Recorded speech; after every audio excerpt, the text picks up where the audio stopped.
Bien. Bonsoir et bienvenue à tous. Nous allons commencer ce meeting de lutte ouvrière pour la campagne des élections européennes.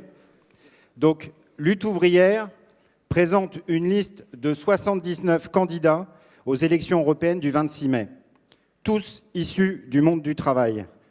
Quelques-uns d'entre eux sont présents sur cette tribune et donc je vais vous les présenter. Complètement à ma gauche, la camarade la plus éloignée là-bas, donc Valérie Hamon, cheminote à Rennes.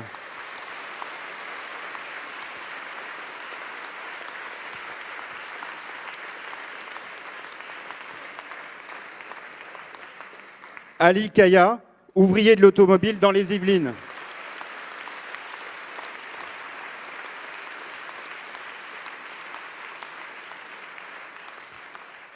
Fanny Candal, postière à Bordeaux.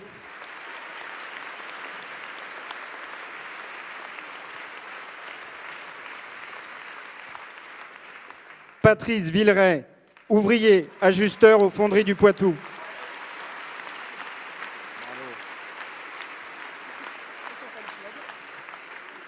Isabelle Bonnet, enseignante à Marseille.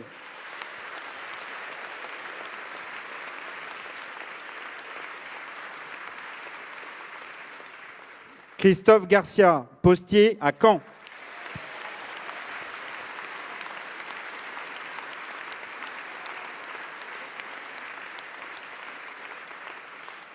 Louise Fèvre, cheminote à Strasbourg.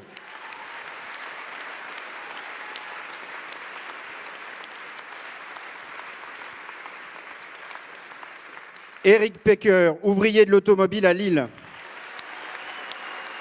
Bravo.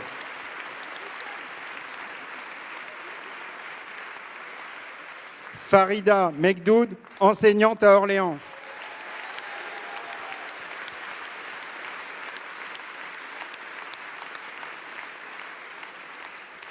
Olivier Minou, ouvrier dans la chimie à Lyon.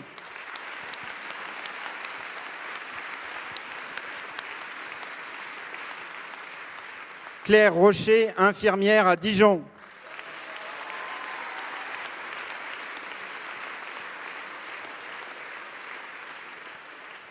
Et à la tribune, à droite, Ghislaine Joachim Arnaud, technicienne de laboratoire de combat ouvrier aux Antilles.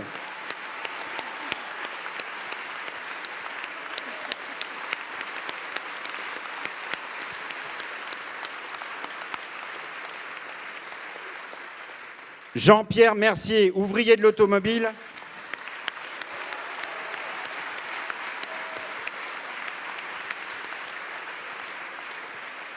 Qui mène la liste de lutte ouvrière avec Nathalie Arthaud, enseignante.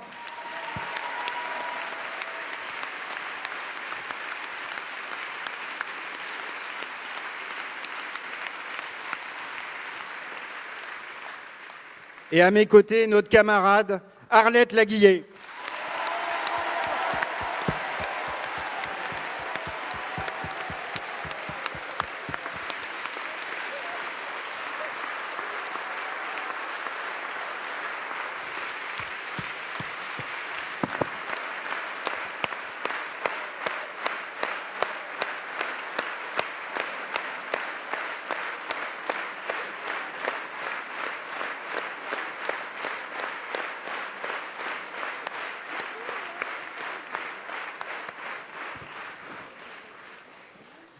Et moi-même, Édile Belair, technicien au chantier naval de Saint-Nazaire.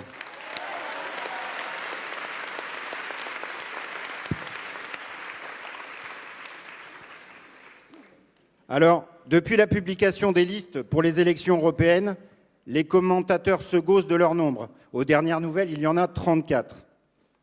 Le nombre des listes qui se présentent a tendance à augmenter au même rythme que celui des abstentionnistes.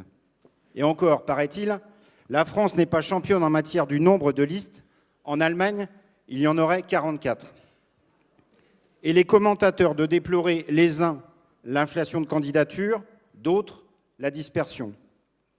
Rien que pour prétendre parler au nom des Gilets jaunes, 3 listes sont en compétition, sans parler des écologistes, des listes d'extrême droite et de la multitude de listes présentées comme fantaisistes, telle celle du parti animaliste, du parti pirate, une liste « Allons enfants » avec des candidats de moins de 30 ans, ou la liste des défenseurs de l'espéranto. Et alors, où est le problème? La demi-douzaine de partis qui ont déjà gouverné pour le compte de la bourgeoisie ou qui aimeraient se hisser au moins jusqu'à un petit strapontin, aimeraient se réserver le monopole de l'expression, alors qu'ils n'ont rien d'autre à dire de plus intéressant que les listes les plus fantaisistes. Et de toute façon,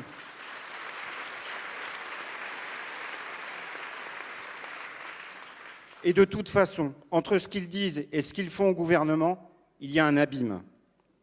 Même aux élections présidentielles ou législatives, dont dépend la majorité gouvernementale, on a pu constater à quel point le résultat a peu d'influence sur la politique menée.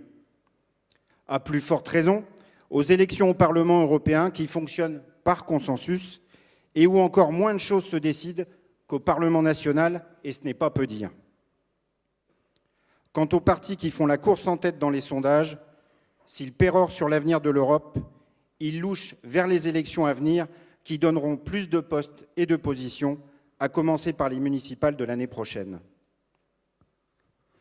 Alors, nous ne sommes certainement pas de ceux qui déplorent le nombre des listes ou qui discutent la légitimité des unes ou des autres. Lorsqu'il y a lieu, nous les combattons politiquement. Mais le fait qu'il y ait beaucoup de listes qui s'expriment et dans la cacophonie n'est pas une raison pour que l'électorat ouvrier ne s'exprime pas et n'affirme pas la politique qui défend ses intérêts matériels et ses perspectives pour l'avenir de la société. Quand on a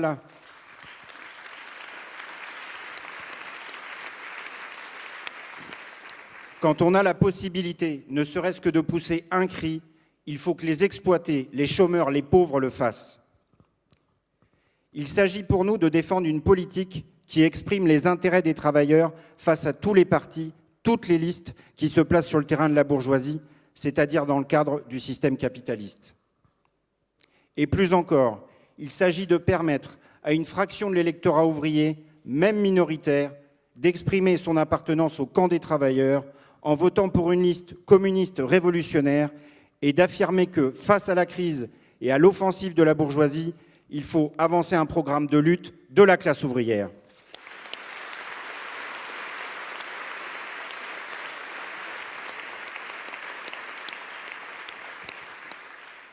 Et sur cette politique, je donne d'abord la parole à ma camarade Arlette Laguillet.